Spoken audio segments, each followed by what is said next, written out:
রাসূল বলেন আজাবান লিআমরিল মুমিন, মুমিন বান্দাদের অবস্থাটা একটু ভিন্ন, এটা অন্যান্যদের সাথে মিলবে না। বলে কেমন?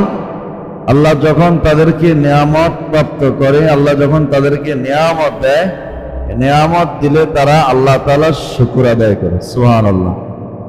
আর যখন আল্লাহ তাআলা তাদেরকে কোনো মুসিবতে নিক্ষেপ করে, কোনো মুসিবতে সে পতিত হয়, তখন সেই বান্দা, মুমিন বান্দা অসন্তুষ্ট হয় না, বরং আল্লাহ তাআলার প্রতি তাওয়াক্কুল রেখে, ভরসা রেখে ওই বান্দা সবর করে আল্লাহ তাআলার রায়ের উপর, আল্লাহ তাআলা যা দিয়েছেন, যে মুসিবতে দিয়েছেন, এর উপর সন্তুষ্ট থাকে, সুবহানাল্লাহ।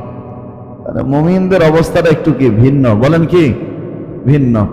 এরা, এজন্য রাসূল বলছেন, এদের ভালো অবস্থায় থাকলেও শুকরের মাধ্যমে তারা নেক অর্জন করে, আর মুসিবতে থাকা অবস্থায় সবরের মাধ্যমে তারা নেক অর্জন করে, সুবহানাল্লাহ। তাহলে তাদের উভয় অবস্থায় কি আছে বলেন? নেক আছে। কি আছে?